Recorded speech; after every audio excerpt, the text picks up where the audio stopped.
Anonymität und Security werden immer wichtiger heutzutage und ihr wisst das ja, ich habe 2 Kanäle. Auf diesem Kanal veröffentliche ich Tutorials, wie ihr das Ganze bewerkstelligen könnt, und auf dem anderen Kanal informiere ich euch quasi so High-Level über die ganzen Sachen.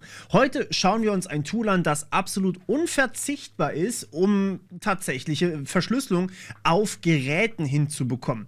Das bedeutet, damit könnt ihr zum Beispiel USB-Sticks verschlüsseln, um sie wirklich sicher von A nach B zu bekommen. Nehmen wir an, ihr habt einen USB-Stick mit wichtigen Informationen, mit euren, I don't know, Passwörtern oder vielleicht nicht Passwörtern, aber sehr sensiblen Informationen, die ihr nicht teilen wollt mit anderen Leuten. Und zum Beispiel nur an einem Rechner verwendet, der sicher ist und zum Beispiel auch immer nur offline ist. Das ist ein super Use Case für zum Beispiel Journalisten, investigative Journalisten, aber generell macht es auch Sinn, sehr private Daten, Tagebücher etc. Auf so einen verschlüsselten USB-Stick zu lagern. Und deswegen schauen wir uns das Ganze heute an. Funktioniert selbstverständlich auch mit externen Festplatten oder mit normalen internen Festplatten, aber was ihr braucht, ist natürlich erstmal ein USB. In meinem Fall wäre das der USB im Laufwerk i. Ja, ich arbeite gerade unter Windows, weil die meisten meiner Zuschauer auch unter Windows arbeiten und deswegen so ein Tutorial wahrscheinlich einfacher für die ist. Okay, unter Linux funktioniert das Ganze selbstverständlich auch und unter Mac sowieso. Also da auch. Ihr könnt jeweils unter veracrypt.fr alles runterladen. Das bedeutet hier Windows-Installer könnt ihr runterladen. Nehmt diesen Windows-Installer, also diese .exe-Datei. Unter macOS könnt ihr das Ganze als .dmg-Datei runterladen und als Linux-Installer, da gibt es mehrere Varianten. Ihr könnt es aber meistens über die Paketquellen installieren. Das ist, finde ich, die beste Lösung, aber es gibt auch deb-Pakete, es gibt RPM-Pakete und es gibt das Ganze sogar für den Raspberry Pi und sogar als Source Code. Das heißt, das Tool ist Open Source, das ist vielleicht auch noch wichtig zu erwähnen. Man kann es sich durchlesen, wie der Source Code von diesem veracrypt aussieht und das macht das Ganze sehr vertrauenswürdig, weil ich natürlich überprüfen kann, was ist da eigentlich wirklich drin. So, ihr könnt auch den Download überprüfen mit PGP. Das machen wir in einem separaten Video, denn PGP ist nochmal eine Kategorie für sich. Okay, wenn ihr das jetzt also runtergeladen habt, also dieses veracrypt Setup 1.24-Update 7.exe, ja, da ändert sich relativ selten was dran, bleibt trotzdem aktuell und schaut, dass ihr immer die neueste Version habt, dann müsst ihr das Ganze ganz normal installieren. Das heißt einfach wirklich nur auf die Installationsexe doppelklicken, dann hier natürlich durchlesen, akzeptieren, weiterklicken und so weiter und so fort. Dann kommt ihr eigentlich schon automatisch zum Installieren und ja, dann habt ihr alles richtig gemacht. In meinem Fall geht das natürlich nicht, weil ich schon gemacht habe. Wenn wir dann veracrypt öffnen, sieht das so aus. Hier könnt ihr sehr, sehr viel sehen. Das sind Laufwerksbuchstaben. Da kann ich quasi Laufwerke einbinden, wenn ich das möchte. Und ich kann auch welche erstellen. Ich kann Dateien auswählen, ich kann Datenträger auswählen. Ihr könnt auch einfach verschlüsselte Dateien erstellen. Das geht auch. Ihr könnt aber auch komplette Datenträger verschlüsseln. Dazu müssen wir das aber erstmal machen. Und dazu gehen wir hier einmal auf Volume erstellen.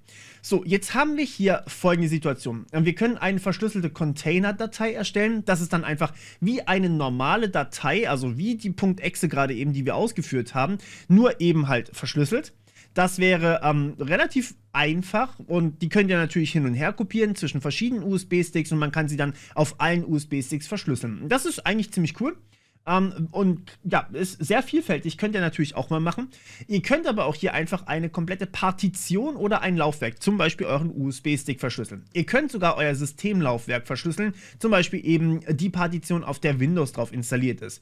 Und das ist natürlich eine riesige Sicherheit für euch, wenn zum Beispiel jemand euren PC klaut. Falls das ein echtes, relevantes Risiko für euch ist, würde ich euch das auf jeden Fall empfehlen. Aber wir machen jetzt in diesem Tutorial ein verschlüsseltes Laufwerk, beziehungsweise eine verschlüsselte Partition. In dem Fall eine Nicht-System-Partition und in meinem Fall einen USB-Stick. Wir klicken hier auf Weiter und dazu müssen wir Administratorrechte haben. Und jetzt haben wir hier schon wieder 2 Sachen, die wir auswählen können. Wir können ein Standard veracrypt Volume auswählen, das ist dann halt einfach nur verschlüsselt. Wir können aber auch ein verstecktes veracrypt Volume erstellen und das ist besonders geil. Denn es hat noch eine Zusatzfunktion. Erstmal, ihr habt ein verschlüsseltes veracrypt-System sozusagen. Das heißt, ihr habt ganz normal die Möglichkeit, da Dateien drauf zu kopieren, aber ihr habt ein verstecktes Volume ebenfalls. Und damit habt ihr quasi eigentlich ein verstecktes System oder eine versteckte Partition in einer verschlüsselten Partition drin. Das heißt, wenn euch jemand zwingt, das Passwort einzugeben, dann haben sie halt einfach nur das normale Vera-Krypten. Da sind dann halt vielleicht ein paar sensible Bilder drauf oder sowas. Sachen, die jetzt nicht so dramatisch sind, wenn sie in andere Hände fallen, und die geben sich dann damit zufrieden und sagen, ah ja gut, da war wohl nichts drauf.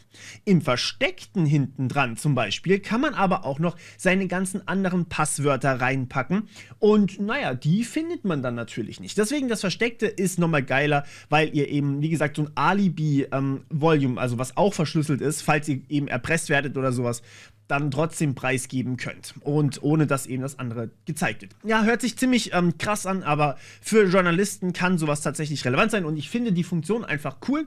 Deswegen mache ich eigentlich meistens ein verstecktes, weil man verliert nichts dadurch. Okay, also weiter. Okay, jetzt haben wir die Möglichkeit, wir können das Ganze im kompletten oder im direkten Modus erstellen. Wir brauchen hier den kompletten Modus. Der direkte Modus setzt voraus, dass ihr bereits ein VeraCrypt-Volume erstellt habt. Deswegen, wir wollen sowohl ein normales Volume als auch ein verstecktes Volume erstellen. Und deswegen brauchen wir eben den kompletten Modus. Habt ihr schon ein normales Volume erstellt und wollt einfach nur ein verstecktes haben, dann geht das mit dem direkten Modus. Wir nehmen hier aber den kompletten. So, Datenträger auswählen. Sieht in meinem Fall relativ wüst aus, weil ich verdammt viele Festplatten habe. Jetzt seht ihr auch tatsächlich mal, wie viel Speicher ich für meine ganzen Tutorials und so weiter brauche. Hier 4 Terabyte, da 4 Terabyte. Ja, das sind 2 verschiedene Festplatten. Hier 500 Gigabyte. Hier, das ist meine alte SSD-Festplatte. Und hier nochmal 6 Terabyte. Und hier unten, das ist der USB-Stick, den ich verschlüsseln möchte. Ihr könnt aber selbstverständlich auch Festplatten, die intern angeschlossen sind, verschlüsseln. Und ja, ich habe auch noch externe und ich habe ein NAS. Also, die Tutorials brauchen viel Platz, okay? Und ja, wir gehen jetzt hier einfach mal her und wählen dieses i-Doppelpunkt aus. Achtet hier drauf, dass ihr bitte wirklich das richtige Laufwerk ausgewählt habt. Nicht aus Versehen eine Festplatte, die ihr vielleicht gar nicht löschen wollt. Denn dabei gehen alle Dateien erstmal kaputt. Das heißt, benutzt bitte einen neuen USB-Stick, eine neue Festplatte oder was auch immer. So, wir gehen hier weiter. Und wollen den Verlauf nicht speichern, das brauchen wir nicht. Wir gehen hier auf Weiter und ja, jetzt können wir einfach nochmal auf Weiter gehen und es wird das äußere Volume erstellt. So, wir haben hier mehrere Verschlüsselungs- und Hashing-Algorithmen zur Auswahl. Es gibt sehr, sehr coole Hashing-Algorithmen, sehr, sehr coole Verschlüsselungsalgorithmen. AES gilt als sicher. Ihr könnt das Ding aber auch mit Serpent, Twofish oder Camellia verschlüsseln oder auch Kutzmiai. Den kann ich nicht aussprechen, es tut mir leid, mit dem hatte ich schon immer Schwierigkeiten. Das ist allerdings alles eine einmalige Verschlüsselung. AES ist ein Standard, der über einen Wettbewerb entstanden ist und ihr erfahrt mehr dazu in meiner Kryptographie-Playlist, wenn euch das wirklich technisch im mathematischen Detail interessiert. Serpent und Twofish sind auch beide sehr, sehr gute Algorithmen. Man geht mittlerweile davon sogar aus, dass die beiden besser sind, weil sie zum Beispiel schneller sind. Aber AES kann nicht verschlüsselt werden nach aktuellem Wissensstand. Ihr könnt aber auch kombinieren. Ihr könnt zum Beispiel sagen, ich möchte erst mit Twofish verschlüsseln, dann mit AES. Oder sogar erst mit Serpent, dann mit Twofish und dann mit AES. Und ihr könnt das kombinieren, wie ihr wollt. Und ja, das bleibt jetzt euch überlassen. Je mehr Verschlüsselung ihr draufpackt, desto in Anführungsstrichen sicherer wird das Ganze.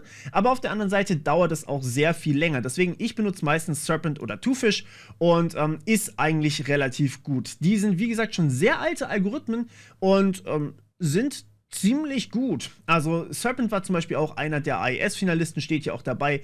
Der hier hat eben gewonnen, aber ja, das ist jetzt nicht wirklich relevant, ob ihr irgendwas davon verwendet. So, der Hashing-Algorithmus hingegen, da würde ich euch Whirlpool empfehlen. SHA-512 ist solide, SHA-256 ist etwas kurz, deswegen würde ich hier Whirlpool nutzen, ist aber jetzt nicht unbedingt relevant und führt im Endeffekt nur dazu, dass es nicht so schnell geknackt werden kann zum Beispiel, weil Whirlpool länger braucht, bis es gecrackt wird, aber wenn ihr ein sicheres Passwort verwendet, dann sollte das sowieso kein Problem sein. Dazu kommen wir aber nachher. Okay. Wir gehen hier auf Weiter und können jetzt im Endeffekt theoretisch die Größe des äußeren Volumes festlegen, aber dadurch, dass wir halt einen USB-Stick ausgewählt haben, müssen wir den kompletten USB-Stick nehmen und es wird nur ein Volume erstellt, das 340 Kilobyte frisst an Speicher. Dementsprechend macht das eigentlich kein, ja, wir können hier einfach auf Weitergehen. So, und jetzt müssen wir tatsächlich ein Passwort erstellen. Und jetzt haben wir ein kleines Problem. Denn Passwörter müssen irgendwo gespeichert werden, wo es sicher ist. Wir erstellen uns aber gerade ein Volume, das sicher ist. Und ja, das macht die Sache leider ziemlich kompliziert. Deswegen normalerweise empfehle ich den Passwortgenerator, den ich mit Johannes zusammen gemacht habe, also Unleashed. Er ist auch YouTuber, könnt gerne mal vorbeigucken. Aber, also er macht Webdesign und ich mache eben so anderes Zeugs, quasi alles. Aber ja, das Problem ist natürlich, wir müssen uns dieses Passwort merken. Und so ein Passwort kann man sich ohne Passwortmanager normalerweise nicht merken. Und naja, genau für solche sicheren Speicherorte sollte man natürlich irgendwie eine Möglichkeit haben. Und hier wird es jetzt kompliziert. Und deswegen empfehle ich normalerweise eine Schlüsseldatei zu verwenden. Allerdings erst, wenn wir ein inneres Archiv erstellen. Das heißt, das Äußere ist ja das, was man theoretisch leicht knacken sollte. Ja, also ihr seht hier unten auch, die maximal mögliche Passwortlänge beträgt 128 Zeichen. Die minimale sollte 60 Zeichen betragen. Eigentlich sogar über 100. Aber ja, kann sich kein Mensch merken. Deswegen nehmen wir jetzt hier ein Passwort, was man sich relativ gut merken kann vielleicht. Und ja, wir nehmen jetzt einfach irgendwas hier. Ich habe jetzt hier tatsächlich irgendwas reingeschrieben. Benutzt bitte irgendein Passwort, das ihr euch gut merken könnt. Und einfach nur ein normales Passwort. Wie gesagt, das ist das äußere Volume. Das ist das, was man im Zweifelsfall auch rausrücken kann. Ja? Und jetzt gehen wir hier auf Weiter. So, kurze Passwörter sind durch Ausprobieren und sämtliche Kombinationen leicht zu knacken, bla bla bla, mindestens 20 Zeichen, wirklich das kurze Passwort verwenden, ja, weil es eben nur das äußere Volume ist. Da sollte man nichts wirklich Sensibles drin speichern. Wie gesagt, das ist das, was bei Erpressung rausgegeben werden kann. Und ja, wir wollen auch mehr als 4 GB Dateien speichern, das ist sehr wichtig tatsächlich. Weil ansonsten seid ihr limitiert und könnt halt maximal 4 GB große Dateien drauf speichern. Das nervt auf Dauer extrem. Und deswegen würde ich das empfehlen. Allerdings, wie in diesem tollen Text hier unten auch wieder drin steht, ist das für das äußere System nicht unbedingt förderlich, weil man dann ein sehr kleines inneres System haben kann, also quasi ein inneres Volume. Das heißt, das nicht so geheime äußere System, da können wir die großen Dateien vielleicht nicht reinmachen und dann einfach nur ein paar Fotos reinpacken, so als Alibi. Und im Inneren, da wollen wir dann auch Dateien reinspeichern können, die mehr als 4 GB haben. Deswegen würde ich das jetzt in diesem Fall nein, aber wenn ihr zum Beispiel kein Hidden Volume erstellt, dann schon ein Ja auswählen. Okay, wir gehen hier erstmal auf Weiter und jetzt müssen wir einfach die Maus bewegen, um Entropie zu generieren. Irgendwie hier drüber fahren. Das ist jetzt nicht die beste Entropie-Generierung, aber ihr seht, es geht ein bisschen vorwärts und ja, normalerweise nimmt das System dann auch nochmal zusätzliche Entropie mit rein. Ihr braucht das nicht unendlich lange zu machen. Es reicht, wenn unten sozusagen mal die durch Mausbewegung gesammelte Entropie auf grün steht. Ich habe das jetzt noch ein bisschen weiter gemacht, damit ihr nicht alles bei mir seht. Das ist aber eigentlich nicht so dramatisch. Und dann könnt ihr hier auf Formatieren klicken. Dabei wird natürlich... ja, der Schnellstart, den könnt ihr deaktivieren, müsst ihr aber eigentlich nicht machen. Ich hatte jetzt bisher keine schlechte Erfahrung damit gemacht, um ehrlich zu sein, aber VeraCrypt gibt hier eine kleine Warnung raus, dass es Probleme geben kann mit VeraCrypt Volumes, die man vielleicht beim Start einbinden möchte. Wenn ihr eure Systempartition wirklich verschlüsselt oder wirklich Festplatten verschlüsselt, die permanent geladen werden sollen, dann würde ich euch das empfehlen, aber für USB-Sticks ist das eigentlich nicht nötig. So, und ja, jetzt haben wir tatsächlich das Problem natürlich, dass also auf unserem USB-Stick, alle Dateien gelöscht werden, denn alles wird verschlüsselt. Deswegen hier nochmal kurz die Warnung von VeraCrypt und von mir. Wenn ihr das tut, dann wird hier wirklich alles gelöscht, was auf eurem USB-Stick vorher drauf war. Wir klicken jetzt hier trotzdem auf Ja und es kommt nochmal eine Warnung tatsächlich, um euch auch wirklich zu versichern, dass da jetzt alles gelöscht wird. Und die Dateien werden nicht irgendwie verschlüsselt und dann nochmal gespeichert, sondern sie werden alle gelöscht. Ja, wir wollen fortfahren und das wird jetzt hier auch gemacht. Das dauert ein bisschen. Ihr seht hier, für meine 30 GB braucht das jetzt auch schon circa 50 Minuten, sagt es mir hier. Deswegen werde ich an der Stelle einen Cut setzen. Wir sind aber gerade mal beim inneren Laufwerk. Ja, bitte bedenkt das. Wir haben beim äußeren Laufwerk. Wir haben das Innere noch nicht mal erstellt. Das heißt, das müssen wir gleich nochmal machen. Das dauert alles ein bisschen. Auch Kopiervorgänge sind nicht mehr so schnell, wie sie davor waren. All das sind leider Einschränkungen eines verschlüsselten Volumes. Und ja, wenn ihr hier vorne die Prozent verfolgt, dann seht ihr, wie weit ihr schon seid. Hier ist die Geschwindigkeit, hier ist der Rest, wie lange es noch dauert. Wir hören uns dann ungefähr in einer Stunde wieder, aber ihr kriegt das nicht mit. Okay, nach 50, und ja, die Zeit war tatsächlich nicht untertrieben. Nach über 50 Minuten hat sich das äußere Volume jetzt fertig erstellt. Ihr könnt das jetzt auch schon benutzen, aber bedenkt bitte, die 50 Minuten waren für einfach nur ein ganz simples 30 GB Volume. Ja, das dauert schon so seine Zeit. Also gebt dem wirklich seine Zeit und beachtet bitte, wenn ich jetzt hier das Ganze aufmache, sehen wir das USB-Laufwerk I. Ja, mein USB, den ich normalerweise benutzt habe, der ist jetzt nicht mehr verwendet. Der ist quasi nicht eingelegt, während ein neues Laufwerk namens Z ist jetzt vorhanden und das ist mein ganz normales Laufwerk, also mein äußeres Volume. Das Innere ist noch nicht fertig. Das machen wir jetzt. Das heißt, wir klicken hier einmal auf Weiter und ja, jetzt dauert das ein kleines bisschen. Jetzt. So, also nicht wundern, es springt gelegentlich hin und her. Und hier können wir jetzt allerdings auf Weitergehen, also wir wollen quasi ein Hidden Volume erstellen. Hier können wir jetzt auch tatsächlich vielleicht eine stärkere Verschlüsselung wählen. Wie gesagt, das muss eigentlich nicht sein. Es ist Plausible Deniability. Das heißt, wir können tatsächlich am Ende, es kann nicht bewiesen werden, dass es ein solches verstecktes Volume gibt, dass da irgendwelche Inhalte drin sind. Also AES ist eigentlich auch tatsächlich gut genug, im Anführungsstrichen, und Whirlpool ist auch ein guter Hashing-Algorithmus. So, jetzt kann man allerdings hier auch hergehen und eine Größe einstellen für das versteckte Volume. Das bedeutet, wir haben ein Volume, das eben nicht öffentlich sichtbar ist, innerhalb unseres USB-Sticks und niemand kann beweisen, dass es solch ein Volume gibt. Man sieht das am Ende wirklich nicht. Aber wichtig ist, wenn wir jetzt, sagen wir mal, im versteckten Volume, sagen wir einfach mal, wir machen hier 29 GB, Achtung, hier drüben ist die Einheit, 29 GB verstecktes Volume, dann haben wir 0,26 GB, also 260 Megabyte im normalen Volume. Wenn ich jetzt in mein normales äußeres Volume, wenn ich das aufmache, sehe ich trotzdem die vollen 29,26 GB, als wäre es eben ein USB. Man darf ja nicht sehen, dass da noch ein Hidden Volume drin ist. Wenn ich da jetzt allerdings mehr als 400 Megabyte reinkopiere, dann überschreibe ich die Dateien aus meinem Hidden Volume. VeraCrypt managt das sozusagen. Deswegen ist es hier nicht ratsam, wirklich nah an die Maximalgrenze ranzukommen, sondern vielleicht so auf 20 Gigabyte zu gehen und dann vielleicht zu 4 Gigabyte an eher nicht ganz so wichtigen Daten, aber trotzdem ein bisschen sensiblen Daten da rein zu kopieren in das äußere Volume. Und so habe ich jetzt 20 Gigabyte an wirklich sehr, sehr sensiblen Daten, die ich da reinkopieren kann, von denen niemand mehr beweisen kann, dass die überhaupt da drin sind. Zum Beispiel PDFs oder irgendwelche Tagebücher oder was auch immer ihr eben da reinpacken wollt. Okay, gehen wir auf Weiter.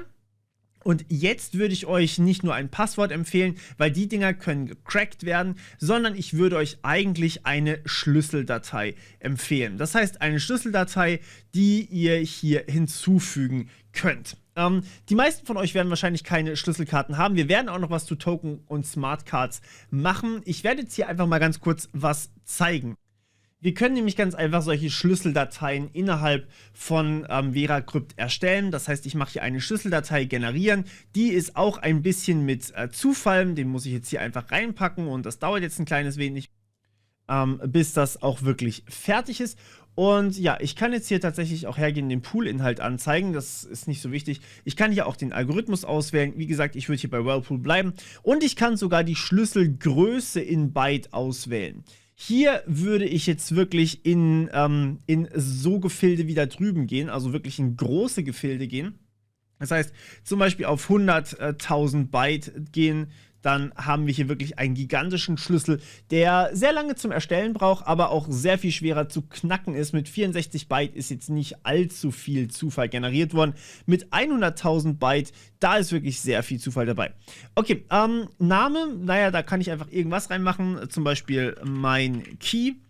Und dann kann ich mir eine Schlüsseldatei erstellen. Das mache ich jetzt gleich mal hier unten einfach auf den Button klicken. Ich werde jetzt hier noch ein bisschen Entropie erstellen, während ihr rausgeschnitten werdet. So, und wenn ihr das gemacht habt, also einfach hier auf Erstellen und Speichern gehen, dann quasi einfach den Namen eingeben, den Ordner auswählen, das ist relativ einfach zu machen. Dann klicken wir hier auf Schließen und dann haben wir hier die Möglichkeit, einen Schlüssel hinzuzufügen. Das ist relativ einfach gemacht. Ich habe den jetzt aus Versehen gerade tatsächlich in den Serverbereich gespeichert, weil ich da davor noch was gespeichert hatte. Ja, lasst euch nicht irritieren. Wir klicken hier auf OK und ja, dann haben wir im Endeffekt unseren Schlüssel zur Verfügung. Das heißt, wir können hier einfach über den Besitz dieser Schlüsseldatei entscheiden, dass wir hiermit dieses versteckte Volume entschlüsseln wollen. Das heißt aber nicht, dass wir nur also wir können auch nur diesen Schlüssel verwenden, aber wir können auch gleichzeitig noch ein zusätzliches Passwort eingeben, dass man quasi beide Sachen auf einmal braucht. Ja, natürlich, ihr könnt einfach 12 verschiedene Schlüssel erstellen und naja, niemand weiß, welcher Schlüssel für dieses versteckte Volume eigentlich genutzt wird und niemand weiß, welches Passwort dazu genutzt wird. Das heißt, ab sofort weiß niemand mehr, welchen Schlüssel und welches Passwort die richtige Kombination hierbei sind. Und Cracken ist ohne Schlüsseldatei auch quasi nicht möglich. Deswegen erstellt euch nicht nur einen Schlüssel, sondern erstellt euch mindestens 10 Stück. Und ja, natürlich braucht ihr dann noch ein Passwort. Das sollte, wie gesagt, ein sicheres Passwort sein, damit man es nicht so gut cracken kann. Und deswegen nehmen wir jetzt hier tatsächlich einfach mal irgend sowas wie das hier zum Beispiel. Das speichern wir uns selbstverständlich danach in unseren Passwortmanager rein. Wir sehen hier, das ist wirklich ein sehr, sehr langes, sehr, sehr komplexes Passwort. Und selbstverständlich nur verwendbar, wenn wir auch wirklich einen Passwortmanager benutzen. Also wir können uns das ganze Ding tatsächlich einfach nicht merken. Es ist quasi unmöglich. Deswegen gehen wir jetzt hier auf Weiter. Und wie gesagt, speichert euch das Passwort irgendwo rein, ja. Wenn ihr das Passwort nicht reinspeichert irgendwo, dann habt ihr ein Problem. Und ja, jetzt kommen wahrscheinlich viele Leute und meinen, ja gut, aber wenn die Leute mich wirklich erpressen, dann könnt ihr auch einfach meinen Passwortmanager angucken. Ja, richtig, dann speichert halt nur einen Teil in diesem Passwortmanager und packt noch irgendwas hinten dran, also sowas wie irgendwelche Wörter, die noch hinten dran sind. Ihr seht gleich, warum ich euch das empfehle. Speichert euch quasi also ein Passwortteil und dann kommt halt hinten dran noch irgendwie 1 oder 2 Wörter, die ihr euch wunderbar merken könnt, die dann nicht im Passwortmanager drinstehen, falls ihr da Misstrauen habt. Dazu kommt natürlich auch immer noch die Key-Datei. Man weiß natürlich nicht, welcher Key verwendet wird. Und bedenkt bitte, niemand weiß, dass es so ein Hidden Volume gibt und niemand kann unterscheiden, ob dieses Hidden Volume wirklich existiert oder nicht. Das ist nämlich hier der große Clou an der Sache. Ich kann mit einem einfachen Schlüssel auch ein Hidden Volume am Ende aufmachen, in Anführungsstrichen, aber niemand kann beweisen, dass das halt das einzige Hidden Volume ist. Jedes einzelne Hidden Volume ist hier eigentlich gültig. Das heißt, ich kann auch mit diesem Passwort im Hintergrund ein solches Hidden Volume aufmachen oder mit irgendeinem anderen. Sozusagen quasi. Also man kann es halt einfach nicht unterscheiden, okay? Dementsprechend sagen wir hier, ja, wir wollen große Dateien in diesem Fall drin haben und wir generieren uns hier schön Randomness. Und wenn hier unten alles auf grün steht, dann können wir auf Formatieren klicken und auch das dauert wieder seine Zeit. Nein, es dauert nicht seine Zeit, das geht sehr, sehr schnell. Okay. Ja, okay, gut, dann haben wir es eigentlich schon quasi fertig. Ihr seht, das dauert ein bisschen. Bitte beachten Sie, das Laufwerks, das Volume, bla bla bla, dazu bin ich ja da, das braucht ihr nicht von mir. Und es wurde erfolgreich erstellt. Auch das hier ist wichtig. Schreiben Sie nichts auf das äußere Volume, wenn Sie versteckte Dateien, wenn Sie das versteckte Volume nicht absichern. Das bedeutet nämlich, wie gesagt, wenn ihr in euer äußeres Volume jetzt mehr als 9 GB an Dateien schreibt, dann überschreibt ihr das, was auf dem Hidden Volume drauf ist. Das gilt immer noch. So, wir gehen hier auf OK. Klicken auf Weiter, weil wir fertig sind und ja, dann sind wir eigentlich durch. So, wir klicken auf Abbrechen und machen VeraCrypt selbst auf und jetzt sehen wir, aktuell habe ich eigentlich nichts.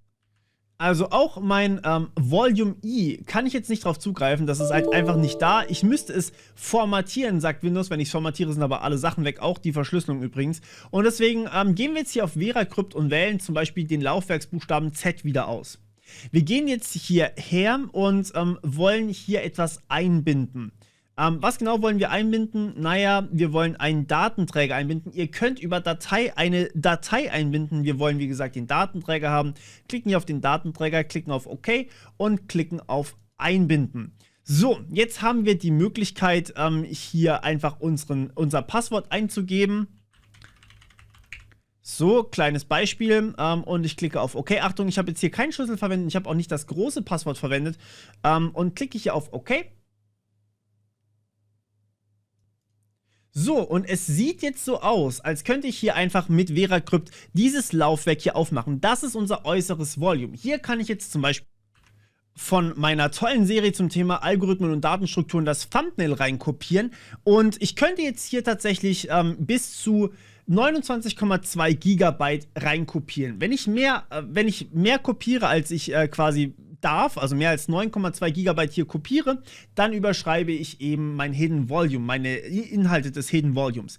Was ich jetzt aber auch noch machen kann, ist Folgendes. Ich kann dieses Ding hier wieder trennen und dann ist es weg. Jetzt gehe ich nochmal hierher und wähle wieder die richtige Partition aus. In dem Fall ist es immer noch dasselbe. Gehe auf Einbinden, packe jetzt hier mein sehr, sehr langes Passwort rein, hier rein und verwende gleichzeitig meine Schlüsseldatei anstelle und das hier. Übrigens, eine Schlüsseldatei kann jede Endung haben. Das heißt, ihr könnt auch einfach euren Schlüssel hanspeter.exe nennen und ihn irgendwo abspeichern, wo ihr normalerweise ausführbare Dateien habt. Es ist trotzdem eine verfügbare Schlüsseldatei. Das heißt, ihr könnt hier jede Datei eigentlich auf eurem ganzen System kann eine Schlüsseldatei sein. Weiß nur niemand. Also grundsätzlich zumindest. Wir gehen jetzt hier aber mal auf OK. Wir haben die Schlüsseldatei, wir haben das Passwort. Wir können beides im Cache halten. Das würde ich euch auf gar keinen Fall empfehlen. Dadurch kann man, wie gesagt, nachgucken, was ihr verwendet habt. Deswegen klicken wir hier auf OK und wir sehen, dass es sehr lange dauert. Es tut mir sehr leid. So, und wir sehen, dass wir hier ein weiteres Volume haben mit 20 GB und es ist versteckt.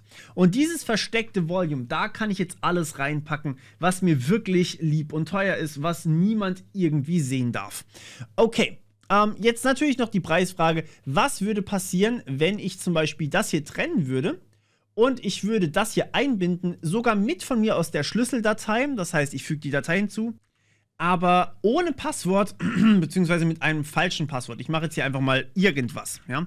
Oder nee, wir nehmen nicht irgendwas, wir nehmen Hallo Welt, ja. Also irgendein anderes Passwort offensichtlich, das weder zum normalen Hidden Volume, nicht zum Hidden Volume und auch nicht zum normalen äußeren Volume gehört. Klicken wir hier mal auf OK und dann passiert das hier. Das heißt, man bekommt schon Feedback darüber, ob jetzt etwas gefunden wurde oder nicht. Aber technisch gesehen muss man dazu wirklich mit VeraCrypt das Ganze überprüfen. Und ihr habt gerade, gut, stimmt, ich habe einen Teil rausgeschnitten, aber so ein falsches Mounten dauert mehr als 1 oder 2 Sekunden. Das heißt, für jeden Passwortversuch, der da unternommen wird, muss man 1 oder 2 Sekunden warten. Es gibt ein paar Methoden, die das Ganze schneller können, das ist auch richtig so. Und trotzdem, insgesamt werdet ihr mehrere Jahrhunderte dran sitzen, wenn das jemand hier cracken möchte. Und naja, wie gesagt, man kann nicht beweisen, dass es hier ein verstecktes Volume auf dem USB-Stick I gibt. So, ja, so viel dazu. Ich hoffe, ihr konntet es soweit nachvollziehen. Ansonsten schaut euch gerne das Video nochmal an. Ich dachte mir, das ist mal ein tolles Beispiel aus der praktischen Welt, wie man mit IT-Security eigentlich auch umgehen kann. Das heißt, wie man Sachen verschlüsselt oder Dateien auch verschlüsselt. Wie gesagt, das geht auch alles mit Dateien als Volumes. Das funktioniert wunderbar.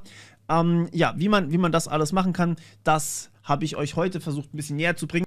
Bedenkt, das ist im Endeffekt das Schutzziel der Confidentiality, also das erste von sehr vielen Schutzzielen in der IT-Sicherheit. Und ja, es gibt natürlich nicht nur diese Variante, um Sachen zu verschlüsseln, sondern es gibt auch noch sehr viele einfachere teilweise Varianten, aber eben halt auch nicht so mächtige Varianten. Ich denke, das ist ein wichtiges Tool. Ich hoffe, es hat euch gefallen und ja, wir hören uns wieder beim nächsten Mal. Bis dann, ciao.